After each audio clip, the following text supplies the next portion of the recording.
अहम खबर आप तक पहुंचाएं। महंगाई की शरह में 0.72% इजाफा रिकॉर्ड किया गया है। इदारा शुमारियात की जानिब से बताया गया है गुज़िश्ता हफ्ते महंगाई की शरह 9.84% रही है, जबकि रमज़ान में 13 अशिया ज़रूरिया की कीमतों में इजाफा हुआ है। 11 अशिया की कीमतों में कमी और 27 की कीमतों में इस्तेहकाम रहा है। अहम खबर है, अपने नाज़रीन को आगाह करें कि महंगाई की शरह में 0.72% इजाफा रिकॉर्ड किया गया है। इदारा शुमारियात की जानिब से ये भी बताया गया है कि गुज़िश्ता हफ्ते महंगाई की शरह 9.84% रही है, जबकि रमज़ान में 13 अशिया ज़रूरिया की कीमतों में इजाफा देखने में आया और 11 अशिया की कीमतों में कमी और 27 की कीमतों में इस्तेहकाम रहा। इसी पर बात करेंगे बोनिस के नुमाइंदे उमर हयात हमारे साथ मौजूद हैं। उनसे उमर हयात, मज़ीद क्या तफसीलात बताएंगे आप?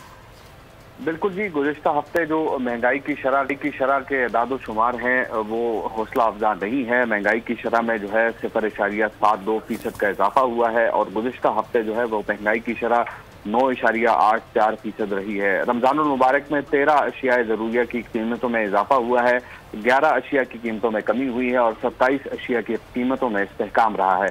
मुर्गी की कीमत में 7.72% इजाफा हुआ है। आलू, दूध, केला, चावल समेत दही और दालों की कीमतों में इजाफा हुआ है। अंडे, प्याज, टमाटर, लहसुन और LPG की कीमतों में जो है वो कमी आई है। जी उमर हयात, तफसीली तौर पर आप आगाह कर रहे थे, बहुत शुक्रिया आपका।